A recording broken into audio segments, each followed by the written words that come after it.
বাংলাদেশের রাষ্ট্রপতি জনাব শাহাবুদ্দিন চুপ্পু লন্ডনে আছেন। তিনি সেখানে শারীরিক চিকিৎসার জন্য আছেন এবং একটি হাসপাতালে ভর্তি হয়েছেন।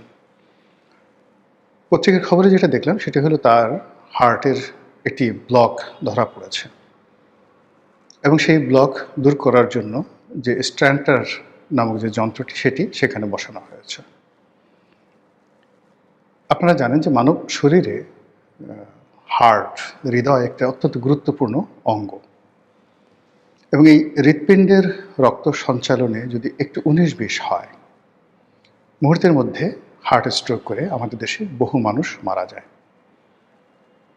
তো সেক্ষেত্রে রাষ্ট্রের যিনি গুরুত্বপূর্ণ ব্যক্তি, প্রধান ব্যক্তি, তার শারীরিক অবস্থা এবং তাকে সুস্থ রাখা, তার চিকিৎসা পাওয়া, এই বিষয়গুলো আমাদের সাধারণ মানুষের মতোই একদিকে মৌলিক আর অন্যদিকে রাষ্ট্রের গুরুত্বপূর্ণ ব্যক্তি হিসেবে এটি বলতে গেলে ফরজে আইন, অপরিহার্য। দুর্ভাগ্যজনক হলেও সত্যি যে গত সেই 18 মার্চ ধরে ডক্টর মোহাম্মদ ইউনূসের জমানাতে রাষ্ট্রপতিকে বঙ্গভবনের বাইরে বের হতে দেওয়া হয়নি। তার নিয়মিত যে স্বাস্থ্য চিকিৎসা, এই স্বাস্থ্য চিকিৎসাও মূলত বঙ্গভবনের যে ডাক্তার, সেই ডাক্তারের মাধ্যমে করা হয়েছে। আর সেই ডাক্তার, বঙ্গভবনের যিনি ডাক্তার, তার কোনো সাধ্য নেই স্বাস্থ্য উপদেষ্টা কিংবা প্রধান উপদেষ্টা ডক্টর মোহাম্মদ ইউনূসের বাইরে গিয়ে একটি শব্দ করা।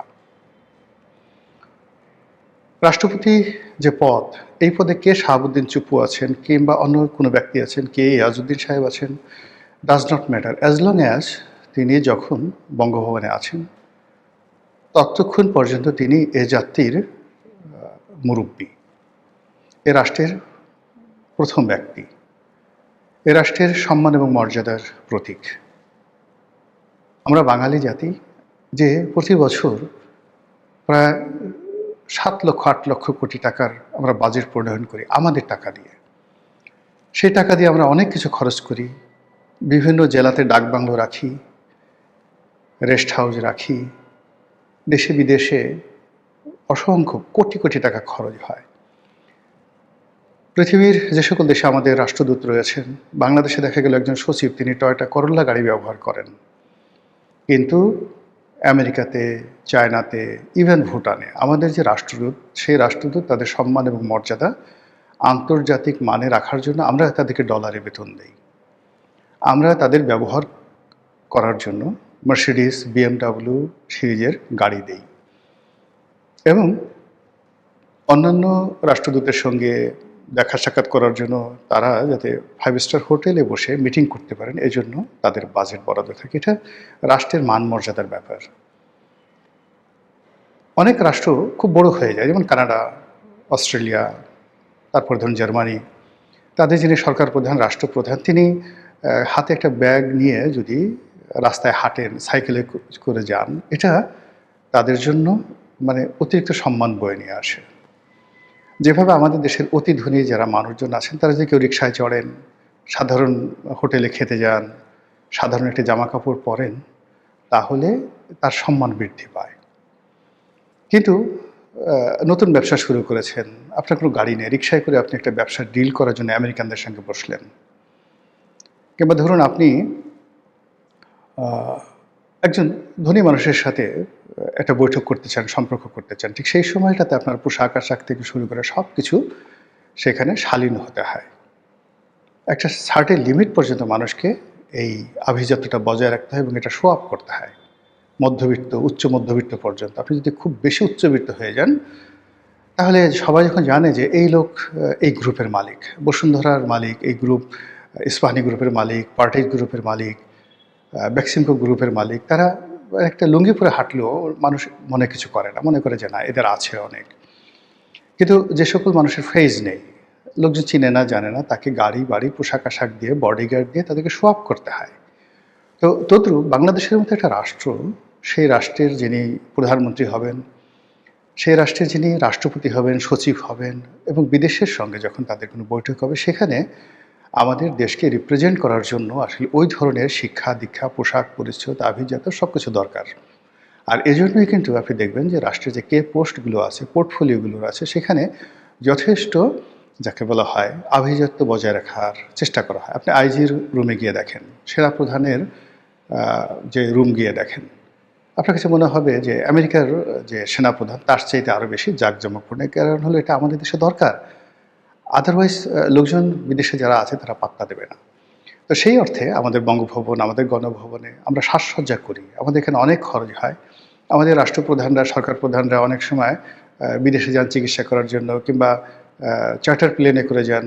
এগুলো নিয়ে অনেক আলোচনা হয়, সমালোচনা হয়। আমরা শুধুমাত্র পশ্চিমা দেশের সঙ্গে তুলনা করি, কিন্তু আমরা এটা চিন্তা করি না যে বিদেশের মাটিতে বাংলাদেশের যে রাষ্ট্রপ্রধান, সরকার প্রধান, সেক্রেটারি, নাগরিক, বাংলাদেশের পাসপোর্ট, সেখানে তারা কিভাবে এগুলোকে মূল্যায়ন করে, এটা আমরা বিচার বিশ্লেষণ করি না। তো কাজেই আমি মনে করি যে আমাদের এই দেশটি একটা উন্নত পর্যায়ে না হওয়া পর্যন্ত রাষ্ট্রের যে কে পোস্টগুলো আছে সেখানে এই আভিজাত্যগুলো দরকার রয়েছে। এগুলো যাতে আরও শানিত হয়, এদের মান মর্যাদা আরও যাতে বাড়ে, এই জন্য এই পদগুলোতে রাষ্ট্রপতি, প্রধানমন্ত্রী, সেখানে ভালো লোক নিয়োগ করা উচিত, জ্ঞানী লোক নিয়োগ করা উচিত, সম্মানিত লোক নিয়োগ করা উচিত। দিস ইজ প্রথম। আর সেকেন্ডলি হলো যে এই পোর্টফোলিওগুলোতে যে সকল রাষ্ট্রীয় সুযোগ সুবিধা রয়েছে সেগুলো এনশিওর করা উচিত, এবং কোনো অবস্থাতেই জাতিগতভাবে আমরা এই সকল পদে যারা আছে তাদেরকে অপমান আমরা করব না, করতে পারি না। তো সেই দিক বিবেচনায় আমাদের বাংলাদেশে অনেক রাষ্ট্রপতি এসেছেন, কিন্তু জনাব শাহাবুদ্দিন চুপ্পুকে গত 18 মাসে, অর্থাৎ ইউনূস জমানাতে যে অপমান করা হয়েছে, যে লাঞ্ছনা দেওয়া হয়েছে, যে গঞ্জনা দেওয়া হয়েছে, এটা শুধু বাংলাদেশ নয়, এমন কোনো রাষ্ট্রপতি এশিয়াতে অপমানিত হয়েছেন গত 50 বছর আমার জানা নেই, নাম্বার ওয়ান। নাম্বার টু হলো যে এই ভদ্রলোকটা একেবারে যেন তেন লোক না। তিনি একজন বীর মুক্তিযোদ্ধা, একজন অবসরপ্রাপ্ত জেলা জজ, মানে জজিয়াতে এটা যখন তিনি জজ হিসেবে দায়িত্বরত থাকবেন, এটা একজন সচিব পদমর্যাদার পদ। সেখান থেকে তিনি দুর্নীতি দমন কমিশনের কমিশনার হিসেবে দায়িত্ব পালন করেছেন। লেখাপড়া জানা এই মানুষটিকে রাষ্ট্রপতি হিসেবে নিয়োগ দিয়েছে আওয়ামী লীগ সরকার। শেখ হাসিনা ফ্যাসিস্ট, সে চলে গেছে, উচ্ছেদ হয়েছে। এছাড়া তো আপনি আর কোনো অভিযোগ তার বিরুদ্ধে নেই। এখন তাকে আপনার পছন্দ নয়, আপনি তাকে জেলে নিতে চান, তাকে পদচ্যুত করেন, তাকে জেলে নিয়ে যান, কিন্তু অ্যাজ লং অ্যাজ আপনি যতক্ষণ পর্যন্ত তাকে রেখেছেন স্বপদে, তাকে তো মর্যাদা দিতে হবে, অসম্মান করা যাবে না। কিন্তু সেই অসম্মান, অমর্যাদা শুধু তাই নয়, তাকে ওই গারদের মধ্যে, বঙ্গভবন নামক যে রাষ্ট্রপতির বাসভবন, ওটাকে রীতিমতো কারাগারে রূপান্তরিত করা হয়েছে। সেই কারাগারের মধ্যে ঢুকিয়ে যে প্রেশার দেওয়া হয়েছে, যে চাপ দেওয়া হয়েছে, যে তাপ দেওয়া হয়েছে, এতে করে এই লোকটি সেখানে হার্ট স্ট্রোক করে তিনি মারা যেতে পারতেন, এবং তার চিকিৎসা দরকার। এটা আমরা অনেক সময় ঠাট্টা করেছি, মস্কারা করেছি। ইভেন এইবারে যখন তিনি লন্ডনে যাচ্ছিলেন, অনেক মানুষ বলার চেষ্টা করছে যে কেন তার এখানে যাওয়ার দরকার, তো তিনি তো এখানে এই কাজগুলো করতে পারতেন। এখন আমাদের বাংলাদেশে যে সমস্যা হয়ে গেল কি, বাংলাদেশের ডাক্তারদের মধ্যে, হাসপাতালদের মধ্যে যে কি বলবো, এটা দলবাজি এমন অবস্থা হয়ে গেছে যে একটা নির্দিষ্ট পর্যায়ে এসে মানুষের বিশ্বাস থাকে না। যেমন বেগম জিয়ার অসুখ ছিল, এখন তিনি তার পছন্দের, যেমন এভার কেয়ারে তাকে চিকিৎসা দেওয়া হয়েছে, তিনি ঢাকা মেডিকেল সবচেয়ে বেস্ট ফ্যাসিলিটিস, সেখানে তিনি নিতে রাজি ছিলেন না। এভার কেয়ারের চেয়ে ঢাকা মেডিকেলের ফ্যাসিলিটিস অনেক অনেক বেশি, যারা ডাক্তার আছেন তাদের যোগ্যতাও সীমাহীন। কিন্তু ওই যে বেগম জিয়ার একটা ভয় ছিল যে যদি সেই আওয়ামী লীগের কোনো ডাক্তার থাকে এবং সে চিকিৎসার নামে সেখানে অপচিকিৎসা করে, তো এই যে একটা ভয় এবং আতঙ্ক, এটা যখনই কোনো একটা মানুষ সর্বোচ্চ পর্যায়ে পৌঁছে যায় এবং তার যখন নিরাপত্তার প্রয়োজন হয়, তখন এই জিনিসগুলো তার মধ্যে এসে যায়। তো এই সমস্ত কারণে কি হলো, আমাদের দেশের বড় বড় মানুষ যারা আছে, যাদের মনে হয় যে তাদের অনেক শত্রু রয়েছে, এবং তারা অসুস্থ হয়ে গেলে, হাসপাতালে রোটিতে গেলে তার শত্রুরা এই সুযোগ নিতে পারে, এই ভয় সাধারণ মানুষের নেই, আপনার আমার নেই। কিন্তু যারা মন্ত্রী আছেন, এমপি আছেন, বড় বড় এমপি, আবার জানাতেন এমপি না, বড় বড় এমপি, যাদের অনেক শত্রু আছে, বড় বড় ব্যবসায়ী আছে, ইভেন তার অফিসে যেমন দেখা গেল 1000 কোটি টাকার ব্যবসা, তার পার্টনার আছে, তাকে মেরে ফেলতে চায়, তখন সে করে কি, সিঙ্গাপুর চলে যায়, অন্য একটা দেশে চলে যায়, যেখানে তার একটা বিশ্বাস থাকে যে এখানে যে অস্ত্রোপচারের যে অস্ত্র, সেখানে বিষ মাখানোর সাধ্য স্বয়ং রাষ্ট্রপ্রধান বা সরকার প্রধানও নাই, like Singapore, like Bangkok, like USA, like UK, এই সমস্ত দেশে। ফলে এই যে আমাদের দেশের বিভিন্ন মানুষ বিভিন্ন দেশে যায়, এটার কতগুলো মনস্তাত্ত্বিক বিষয় রয়েছে। চিকিৎসা একটা মনস্তাত্ত্বিক বিষয়। তো সেদিক থেকে রাষ্ট্রপতি যখন ইংল্যান্ডে গেলেন, তখন সবাই ঠাট্টা করেছেন, মশকরা করেছেন যে কী দরকার ছিল একটা আবর্জনাকে টানার। শেখ হাসিনার একটা আবর্জনা, সেটাকে আমরা এখনও মাথায় করে ঘুরছি। কিন্তু যখন সেখানে চিকিৎসা করার পরে দেখা গেল যে ইংল্যান্ডের হাসপাতালে তার হার্টে ব্লক ধরা পড়েছে, এবং সেই হার্টের ব্লক নিয়েই তিনি এতদিন এই দুর্বিষহ জীবনযাপন করছেন বঙ্গভবনের মধ্যে।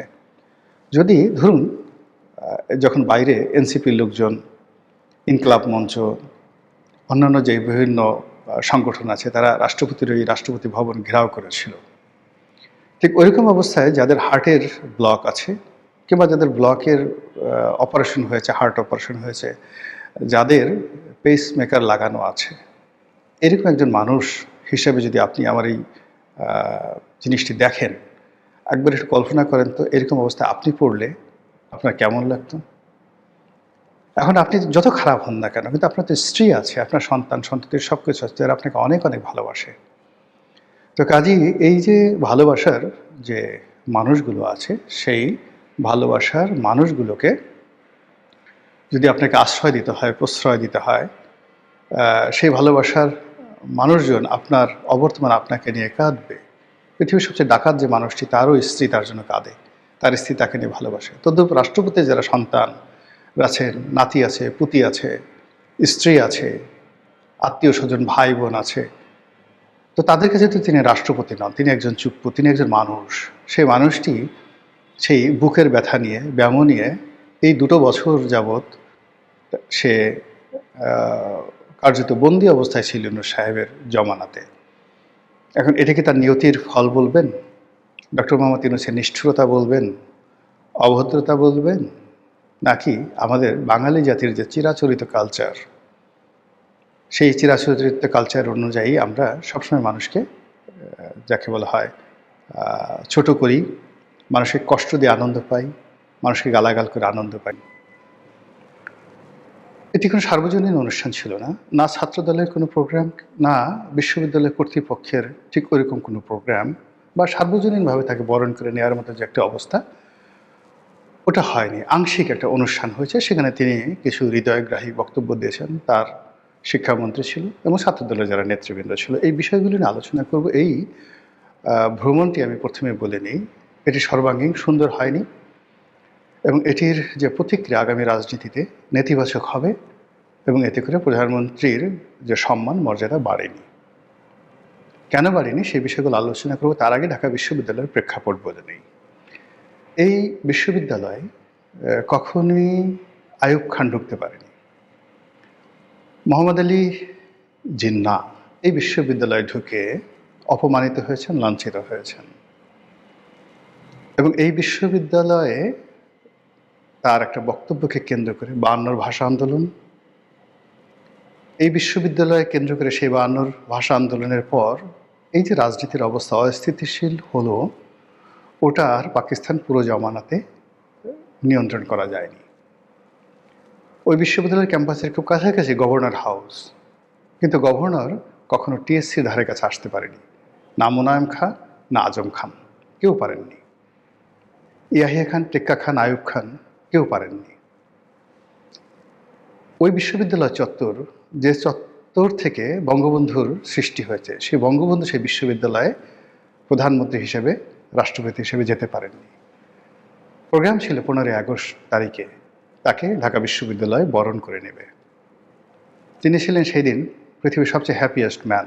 যে বিশ্ববিদ্যালয়ের শিক্ষকরা তাকে গালাগাল করত, যদিও তিনি ওই বিশ্ববিদ্যালয় থেকে আইনি ডিগ্রি নিয়েছিলেন, ওই বিশ্ববিদ্যালয়ের ছাত্র, বিশ্ববিদ্যালয়ের আন্দোলনের অগ্রদূত ছিল, কিন্তু বিশ্ববিদ্যালয়ের যারা জ্ঞানীগুণী পণ্ডিত ছিলেন তারা বলতেন যে এ লেখাপড়া জানে না, অশিক্ষিত, মূর্খ। প্রকাশ্যে এই সমস্ত কথা প্রফেসর আহমেদ শরীফ থেকে শুরু করে অন্যান্য যারা আছেন তারা বলতেন। এটি তার আতে ঘা লাগতো। ফলে তিনি ওই বিশ্ববিদ্যালয়ে সম্মানিত হতে চাচ্ছিলেন, এবং সেই ডেট 1975 সনের 15ই আগস্ট ছিল, কিন্তু তিনি সেটা আর ধারণ করতে পারেন নাই। তো যেটা বলছিলাম যে এর ফলে কি হলো, যে জিয়াউর রহমান সাহেব আসলেন। জিয়াউর রহমান সাহেব ওই বিশ্ববিদ্যালয়ে যাওয়ার চেষ্টা করলেন, গেলেন এবং অপমানিত হয়েছেন, ভীষণভাবে অপমানিত হয়েছেন। এরপরে ছাত্রদল হলো, ছাত্রদলের হাতে অস্ত্র আসলো। এরপরে সেই হিজবুল বাহার নামক একটা জাহাজে করে সেই মেধাবী ছাত্রদেরকে নিয়ে তিনি নৌবিহারে গেলেন। এবং এই যে বিশ্ববিদ্যালয়ে ছাত্রদলের অভিষেক নিয়ে পরবর্তীতে যা কিছু আছে, ওটা বিএনপিকে এখনও সেই যে নিরু অভি এদেরকে রিক্রুট করা, তারপরে সে হিজবুল বাহার বা এরকম একটা যে হজের জন্য তৈরি করা একটা বিলাসবহুল জাহাজ ছিল, সেই জাহাজ বা রাষ্ট্রীয় জাহাজ, সেই জাহাজে করে রাষ্ট্রপতি ঢাকা বিশ্ববিদ্যালয়ের ছাত্র নেতাদেরকে নিয়ে ঘুরছেন, এটা এখনো পর্যন্ত বিএনপির যে গ্লোরিয়াস টাইম, সেই গ্লোরিয়াস টাইমের মধ্যে নেতিবাচক আছে।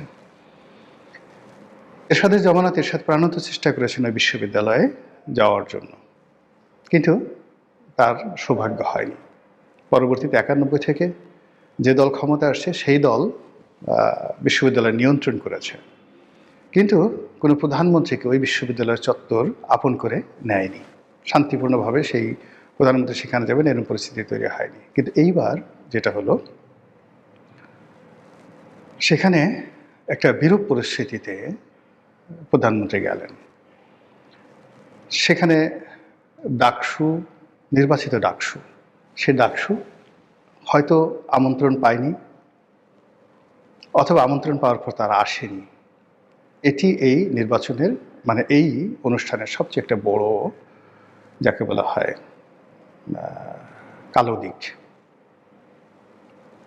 যদি দেশের নির্বাচিত প্রধানমন্ত্রী দেশের সর্বোচ্চ বিদ্যাপীঠের নির্বাচিত নেতৃবৃন্দ তাদেরকে হজম করতে না পারেন, তাদেরকে নিরাপদ মনে করতে না পারেন, তাদেরকে পাশে বসিয়ে কথা বলতে তিনি স্বাচ্ছন্দ্য বোধ না করেন, তাহলে এটা কিসের গণতন্ত্র? যে মামদানি, জোহরান মামদানি, নিউ ইয়র্কের মেয়র, অকথ্য ভাষায় ট্রাম্পকে গালাগালি করল। আবার সময়ের প্রয়োজনে হোয়াইট হাউসে ট্রাম্প এবং মামদানি হাতে হাত ধরে তারা বসলো, কথা বলল। এটাই কালচার। এখন যারা ডাকসুতে আছেন অনেকের ব্যাপারে অনেক আপত্তি আছে, অনেকের ব্যাপারে অনেক ট্রল আছে, কিন্তু এ কথা সত্য যে ঢাকা বিশ্ববিদ্যালয়ের একটা, যাকে বলা হয়, নির্বাচন ঢাকা বিশ্ববিদ্যালয়ের ইতিহাসের সবচাইতে আলোড়ন সৃষ্টিকারী একটি নির্বাচন। সেই নির্বাচনে যারা বিজয়ী হলেন তারা প্রধানমন্ত্রীর অনুষ্ঠানে নেই।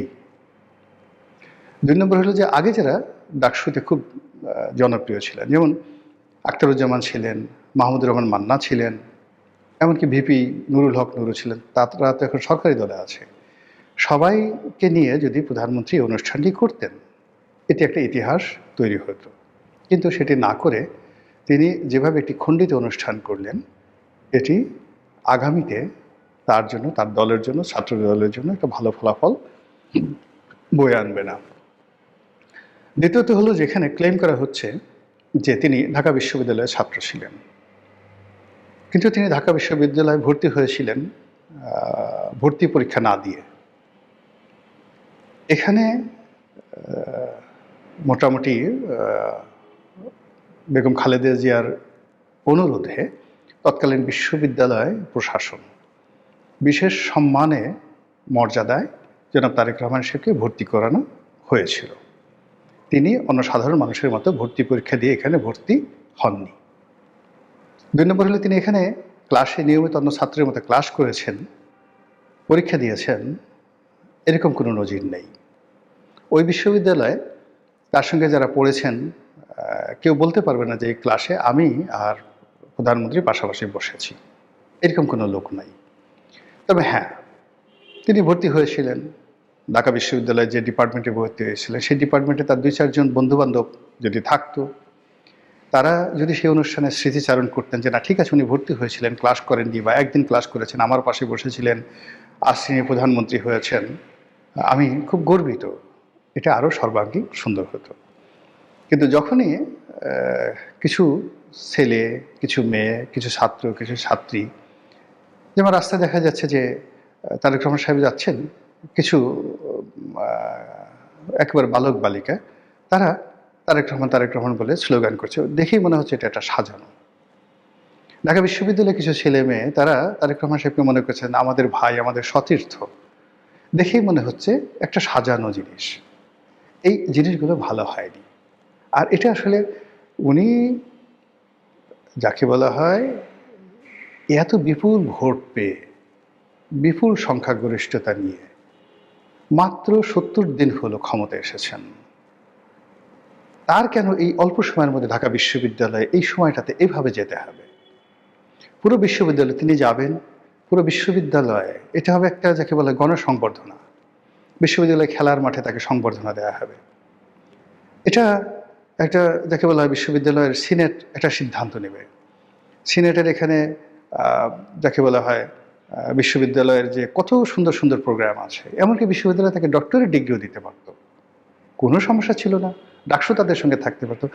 এটা এত সুন্দরভাবে সেলিব্রেট করা যেত। সেই সেলিব্রেশন না করে আমরা কেবলই মাত্র একজন নির্বাচিত প্রধানমন্ত্রীকে সেখানে নিয়ে গেলাম।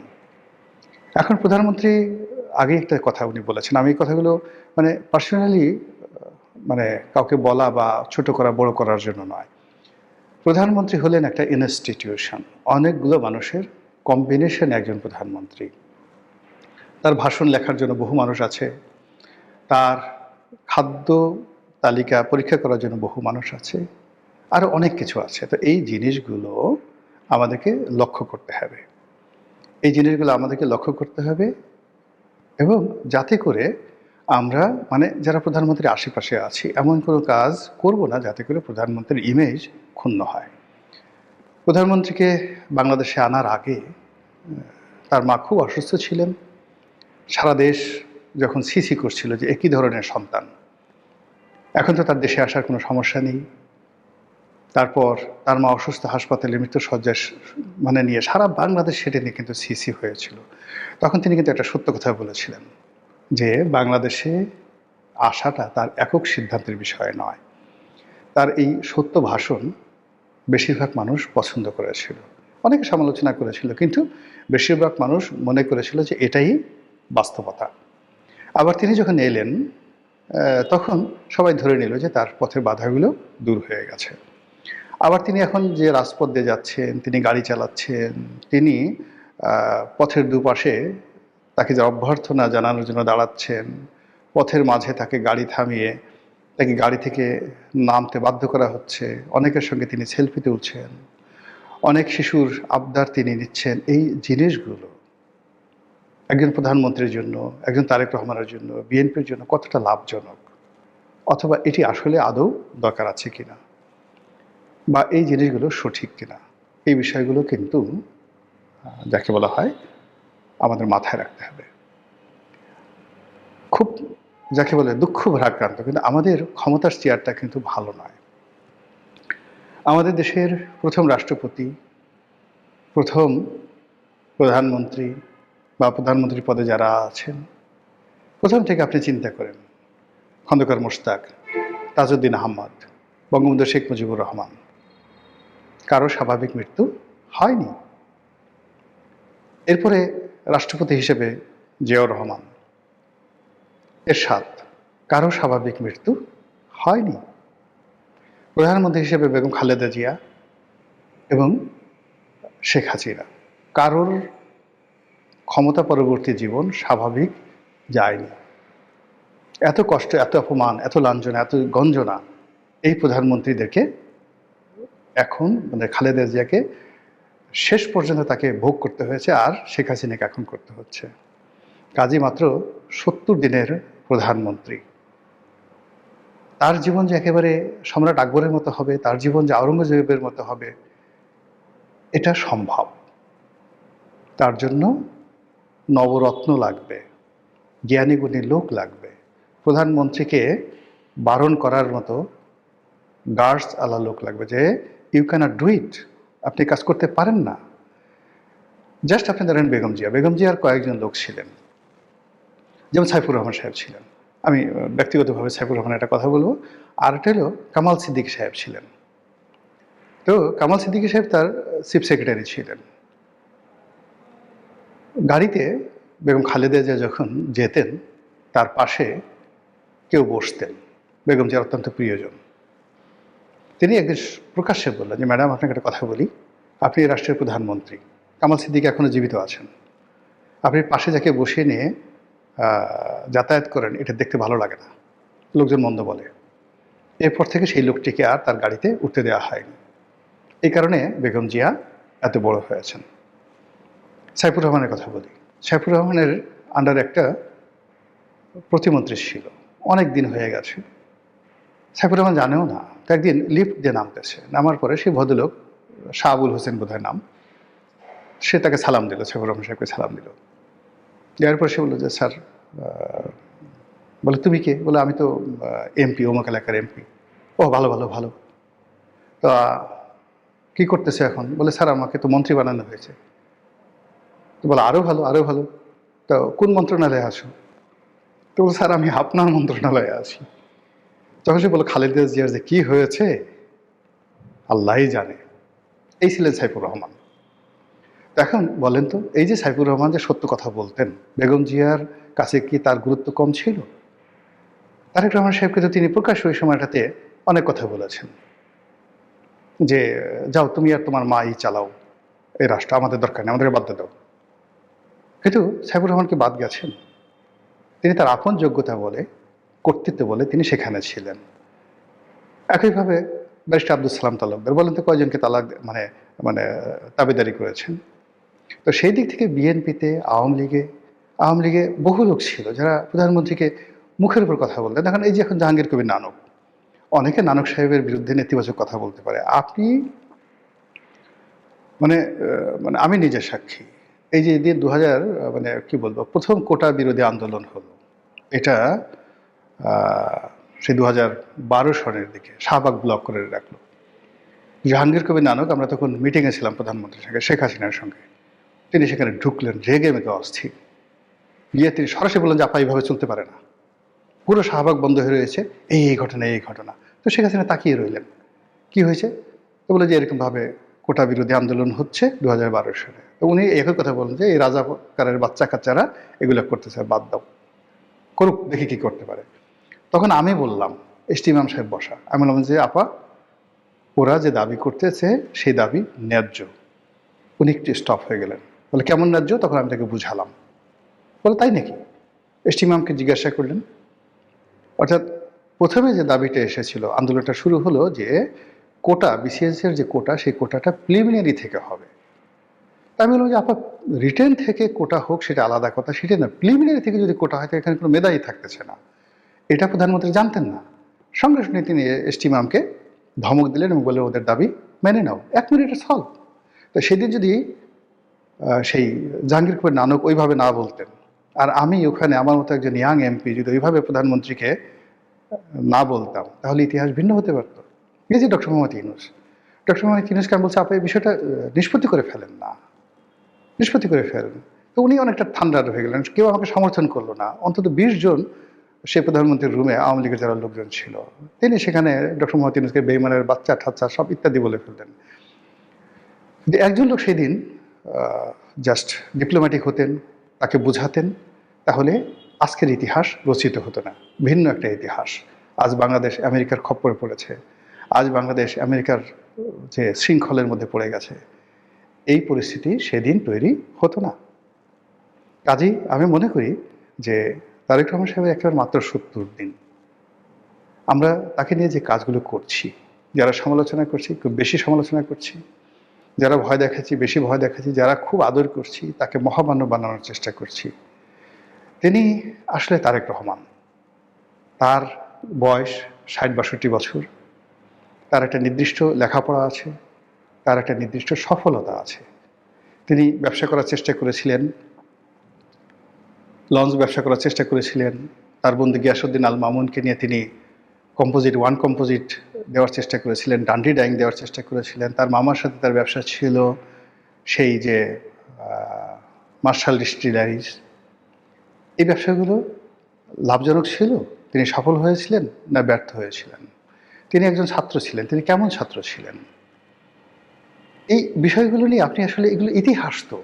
আপনি রাতারাতি যদি একজন লোককে বলেন যে এই লোক জেফ বেজোস, এই লোক ইলন মাস্কের মতো, মানে যাকে বলা হয় সফল, এই মানুষ যাকে বলা হয় সেই বিশ্বের সবচেয়ে সেরা ধনী যে এখন আছেন, একসময় ছিলেন যেটা মাইক্রোসফটের বিল গেটস, তারেক রহমানকে যদি বলা হয় যে বিল গেটসের মতো সফল, তাহলে সবাই বলবে তাহলে ডান্ডি ডাইংয়ের খবর কি, সেখানকার লোনগুলোর খবর কি, সোনালী ব্যাংকে কত টাকা ঋণ ছিল। যে লোক একটা প্রজেক্ট চালাতে পারে না, রাষ্ট্রের ক্ষমতায় থেকে যে লোক একটা প্রজেক্ট চালাতে পারে না, সে রাষ্ট্র চালাবে কী করে? মানুষের মুখগুলো আপনি বন্ধ করবেন কীভাবে? ঢাকা বিশ্ববিদ্যালয়ে যে আপনি তাকে মানে সমাবর্তী অনুষ্ঠান, যেমন দেখা গেল যে স্টিভ জবস, তিনি স্ট্যানফোর্ডের বিশ্বের অন্যতম শ্রেষ্ঠ ইউনিভার্সিটি স্ট্যানফোর্ডের ড্রপ আউট ছিলেন, তারেক রহমান সাহেবের মতো। ওখান থেকে তার এক সময় মনে হলো যে লেখাপড়া করে কোনো লাভ হবে না, ড্রপ আউট। তো সেই স্ট্যানফোর্ড তাকে সেই একটা অনুষ্ঠানের সমাবর্তী অনুষ্ঠানে থেকে চিফ গেস্ট করলো। এখনও সেটা viral, one of the best speech. তো সেই ক্ষেত্রে স্টিভ জবস, যিনি যাকে বলা হয় অ্যাপেলের প্রতিষ্ঠাতা, তো তিনি কথা বলতে পারেন বিকজ তিনি অ্যাপেলের মতো একটা জিনিস প্রতিষ্ঠা করেছেন। মাইক্রোসফটের প্রতিষ্ঠাতা যিনি এই বিল গেটস, তিনিও ইউনিভার্সিটির ড্রপ আউট, কিন্তু তিনি বলতে পারেন তিনি সফল হয়েছেন, তিনি সফল হয়েছেন। এখন তারেক রহমান সাহেবকে আপনারা যে গ্লোরিফাই করবেন, তার আগে এই জায়গাটাতে দেখেন যে he was the best, he was the best player, he was the best student, he was the best businessman, he was the best politician. এই জিনিসগুলোতে আপনি যতক্ষণ না পর্যন্ত ইতিহাস রচনা করতে না পারবেন, ততক্ষণ পর্যন্ত তো ইতিহাসের কিংবদন্তি কাউকে বানাতে পারবেন না। জিয়াউর রহমানকে পেরেছেন, এর কারণে জিয়াউর রহমান সেনাবাহিনীর প্রধান ছিলেন, উপপ্রধান ছিলেন। পেরেছেন তিনি মুক্তিযুদ্ধে এত সেক্টর কমান্ডার ছিলেন, কারো মুখ দিয়ে তো স্বাধীনতার ঘোষণা বের হয়নি, তিনি পেরেছেন। দেশ যখন ক্রান্তিকালে পড়ে যাচ্ছে, মরে যাচ্ছে, তিনি সেখানে সেই 7ই নভেম্বরের নেতৃত্বে গিয়ে এসেছিলেন সাহস করে। তিনি তো এগুতে নাও পারতেন, তিনি তো এখন জেনারেল ওয়াকারের মতো, জেনারেল আজিজের মতো বসে পায়ের উপর বসে বসে থাকতে পারতেন। তো জেনারেল আজিজ বলেন, জেনারেল ওয়াকার বলেন, আইকেবি, ইকবাল করিম ভূঁইয়া, ক্ষমতা এদের পায়ের কাছে তো গড়াগড়ি করছে। সেনাবাহিনীর অনেক লোক এদের হাতে পায়ে ধরছে, কিন্তু এদের সাহস হয়নি। কিন্তু জিয়াউর রহমানের তো সাহস হয়েছিল, এই জন্য সে কিংবদন্তি। এরপর তিনি রাষ্ট্র ক্ষমতা, মাত্র 3.5 বছরের রাষ্ট্র ক্ষমতা, সব কিছু কোর্স অফ অ্যাকশন চেঞ্জ করে দিয়েছেন, ফলে ইতিহাস তাকে স্মরণ করছে। আগে তারেক রহমানকে কিংবদন্তি বানান, তার অতীতের কোনো কিছু জিনিস নিয়ে তাকে কিংবদন্তি বানাতে পারবে না। কিংবদন্তি বানাতে পারবে না এখন, আজকে থেকে তিনি ক্ষমতায় গ্রহণ করেছেন, আজকে থেকে তিনি ভালো যে কাজগুলো করবেন সেটাকে দিয়ে আপনি তাকে কিংবদন্তি বানাতে পারবেন। নাটক দিয়ে, সিনেমা দিয়ে আপনি কখনো তাকে বানাতে পারবেন না। তো সেই অর্থে এই যে ঢাকা বিশ্ববিদ্যালয়ের এই জিনিসটি, এটা আমি একটা ডিসেন্ট মানে যাকে বলে, তারা বিশ্বাস করেন, আমাদেরকে বাধ্য হয়েই বলতে হচ্ছে যে তারা বোকার স্বর্গে বাস করছেন। বরং এমনও অনেকে বলছেন যে এই মুহূর্তে তারেক রহমান নন, বিএনপিও নয়, বরং এই মুহূর্তে ক্ষমতায় রয়েছে অদৃশ্যভাবেই ডক্টর ইউনূস। নিশ্চয়ই এমন দাবির পিছনে অনেক আলামতও রয়েছে। ডক্টর মোহাম্মদ ইউনূসের বিরুদ্ধে কথা বললে যে কি হয় তার প্রমাণ তো আমি নিজেই। রাষ্ট্রের শীর্ষ সন্ত্রাসী বানিয়ে কারাগারে রাখা হলো প্রায় 3 মাস, এমন আরও অসংখ্য উদাহরণ রয়েছে। সাম্প্রতিক সময়ে এসে যে প্রশ্নটি খুবই জোরালোভাবে উঠেছে যে তার বিরুদ্ধে কেউ মামলা করতে গেলেই এখন সংশ্লিষ্ট সেই ব্যক্তিকে জঙ্গি হিসেবে ট্রিট করার সুযোগ করে দেওয়া হচ্ছে কিনা, অথবা জঙ্গি বানিয়ে ফেলা হচ্ছে কিনা। প্রিয় দর্শক, আপনারা জানেন যে উত্তরায় মাইলস্টোন স্কুল অ্যান্ড কলেজে বিমান দুর্ঘটনায় অবহেলার অভিযোগ তুলে ডক্টর মোহাম্মদ ইউনূস, সাবেক আইন উপদেষ্টা ডক্টর আসিফ নজরুল, সাবেক শিক্ষা উপদেষ্টা সিআর আবরার, বিমান বাহিনী প্রধান সহ 16 জনের বিরুদ্ধে একটি মামলার আবেদন করা হয়েছিল। ওই দুর্ঘটনায় নিহত উক্কুসাই মারমার বাবা উসাইমং মারমা, যদিও সে মামলাটি আদালত গ্রহণ করেনি। এখন সেই উসাইমং মারমাকে সশস্ত্র সংগঠন কুকি চিন ন্যাশনাল ফ্রন্ট KNF-এর সদস্য বানিয়ে ফেলা হচ্ছে, তাকে জঙ্গি বানিয়ে ফেলা হচ্ছে। এবং এই দাবিটি করেছে খুবই একটা গুরুত্বপূর্ণ প্রতিষ্ঠান এক্স ফোর্সেস অ্যাসোসিয়েশন। প্রথম কথা হচ্ছে, কে কোন নিষিদ্ধ সংগঠনের সদস্য আমরা জানি না। অবশ্যই এক্ষেত্রে নিরাপত্তা বাহিনী বলতে পারে তথ্য উপাত্তের ভিত্তিতে কারা আসলে এ ধরনের জঙ্গি সংগঠনের সঙ্গে জড়িত। যদিও তাদের তথ্য উপাত্ত হাতে থাকার আগে যখন মিডিয়ায় নানান ধরনের বিষয় ব্রিফ করে, গণমাধ্যমে সেভাবেই তাদের কথা উদ্ধৃত করে লেখা হয়, কিন্তু মানুষের কাছে আসলে এমনটা এস্টাবলিশড হয় যে তারা যাই বলছে সেটাই সত্য, অর্থাৎ আইন শৃঙ্খলা রক্ষাকারী বাহিনীর কথা বলছি। যাই হোক, সেটি অন্য বিতর্ক। দ্বিতীয় কথা হচ্ছে, উসাইমাং মারমা যে KNF এর সঙ্গে জড়িত, এমন তথ্য কেন হঠাৎ করে এই মুহূর্তে এলো যখন কিনা তিনি একটা মামলার প্রস্তুতি নিচ্ছিলেন ডক্টর ইউনূসের বিরুদ্ধে? কেন সেই মুহূর্তে এসে এমন দাবি করা হচ্ছে? তৃতীয় প্রশ্ন হচ্ছে, অভিযোগকারী যে গুরুত্বপূর্ণ প্রতিষ্ঠানটি বা সংস্থাটি বা সংগঠন, যেভাবে বলি না কেন আমরা, এক্স ফোর্সেস অ্যাসোসিয়েশন হঠাৎ কোত্থেকে উদয় হলো?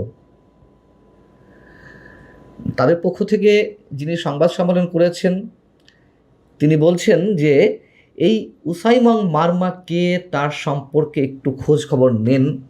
আমরা জানি তিনি KNF এর সদস্য। সাংবাদিকদের উদ্দেশ্যে বলা হচ্ছে,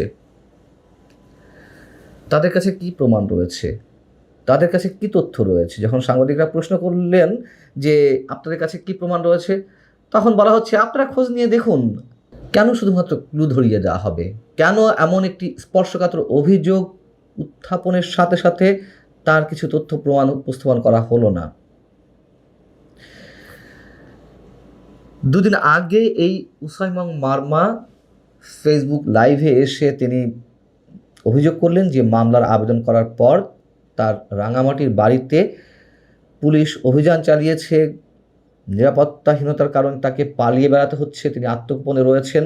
আমি নিজেও তার একটি সাক্ষাৎকার নিয়েছি এবং সেখানে বলা হচ্ছে গোয়েন্দা সংস্থার লোকজনও তাকে নাকি খুঁজছে।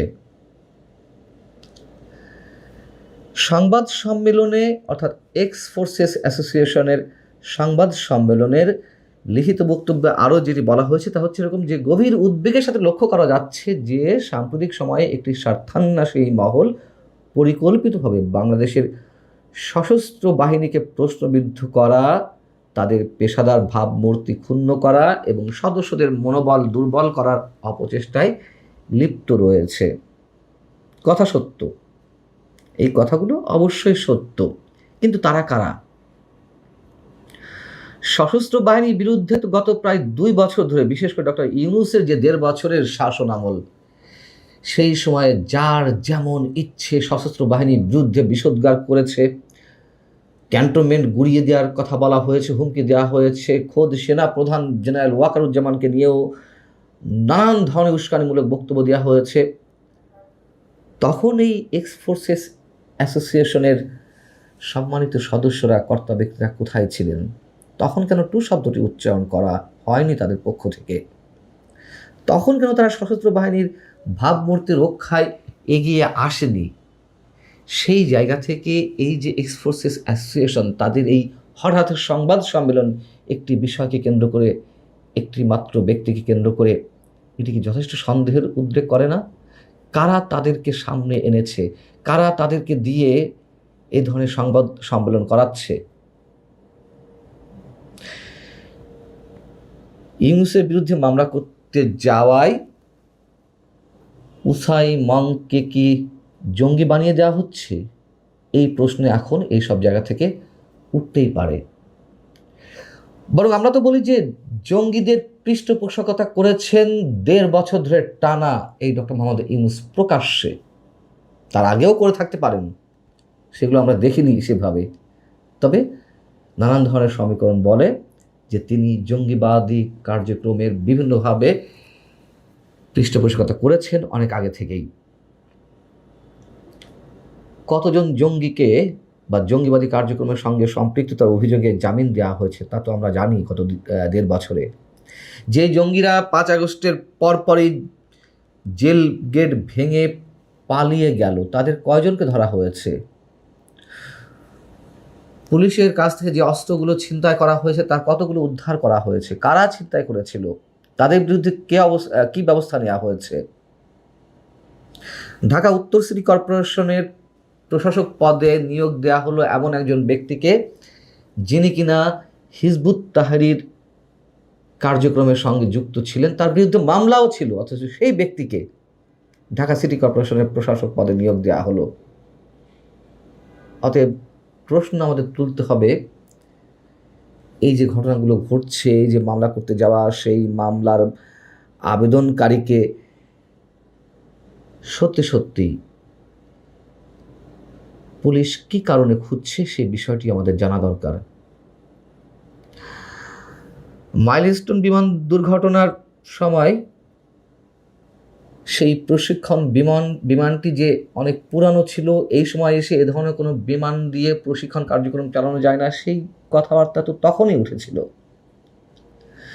ক্ষতিগ্রস্ত পরিবারের সদস্যরা তারা সংবাদ সম্মেলন করে দাবি করেছিলেন পাইলটের ত্রুটি, বিমান বাহিনীর রক্ষণাবেক্ষণে অবহেলা এবং স্কুল কর্তৃপক্ষের ভবন নির্মাণে অনিয়ম এসবের জন্য দায়ী, এসব মৃত্যুর জন্য দায়ী, যে 36টি প্রাণ ঝরে গিয়েছিল সেই দুর্ঘটনায়। এবং তখন একটি আন্দোলন গড়ে উঠছিল, আন্দোলনের দানা বাঁধছিল। সেই মুহূর্তে সরকারের পক্ষ থেকে প্রস্তাব দেওয়া হলো যে নিহত এবং আহতদের পরিবারগুলোর সদস্যদেরকে ক্ষতিপূরণ দেওয়া হবে, কিন্তু সেটি ক্ষতিগ্রস্ত পরিবারগুলোর পক্ষ থেকে প্রত্যাখ্যান করা হয়েছিল। তারা বলেছিল যে এই ধরনের ক্ষতিপূরণ নেওয়া এই মুহূর্তে অপমানজনক, আগে বিচার করতে হবে। এবং তারা পরবর্তীতে আবার সংবাদ সম্মেলন করে সেই বিচারের দাবি তুললেন, সুষ্ঠু তদন্তের দাবি জানালেন তার আগে, এবং যেই ক্ষতিপূরণ দেওয়ার প্রস্তাব দেওয়া হয়েছিল ডক্টর ইউনূস সরকারের পক্ষ থেকে, তারা সেই ক্ষতিপূরণেরও দাবি জানালেন। কিন্তু সেই ক্ষতিপূরণকে দেওয়া হয়েছে? তদন্ত কতটুকু পরিচালিত হয়েছে? শুধু এক কথায় বলে দেওয়া হয়েছে যে বিমানের যান্ত্রিক ত্রুটির কারণে এই দুর্ঘটনা ঘটেছে, ব্যাস, সব শেষ। বিচার তো হয়নি। সরকারের পক্ষ থেকে যে প্রস্তাব দেওয়া হয়েছিল আহত এবং নিহতদের পরিবারের সদস্যদেরকে ক্ষতিপূরণ দেওয়ার, সেটিও করা হয়নি। তো সেই জায়গা থেকে এখন সেই নিহত শিক্ষার্থীদের পরিবারের কেউ যদি মামলার আবেদন করেন, তাতে দোষটি কোথায়? কেন হঠাৎ করে এখন সেই ধরনের কোনো ব্যক্তিকে জঙ্গি বানিয়ে ফেলা হচ্ছে? এবং আমি প্রশ্ন করেছিলাম আমার সাক্ষাৎকারে উসাইমানকে যে ডক্টর ইউনূসের যে 1.5 বছর শাসন বা এই দুর্ঘটনার পরে যে আরও কয়েক মাস গেল, তখন কেন মামলার উদ্যোগ নেওয়া হয়নি? তিনি বলেছেন ডক্টর ইউনূস তখন ক্ষমতায় ছিলেন, নানান ধরনের হুমকি ছিল, সে কারণে তার বিরুদ্ধে মামলা করার সাহস তিনি পাননি। আবারও বলি, উসাইমান মারমা হন আর যেই হন, কে কিভাবে জঙ্গিবাদের সঙ্গে জড়িত, আদৌ জড়িত কিনা, সেগুলো তথ্য উপাত্তের ভিত্তিতে প্রমাণ সাপেক্ষে উপস্থাপন করতে হবে। আমাদের প্রশ্ন হচ্ছে, হঠাৎ করে এই বিষয়টি নিয়ে এত শোরগোল পাকানো হচ্ছে কেন? মামলা যেমন নেওয়া হলো না, আবার সেই ব্যক্তি এখন আত্মগোপনে, এখন তার বিরুদ্ধে জঙ্গি কার্যক্রম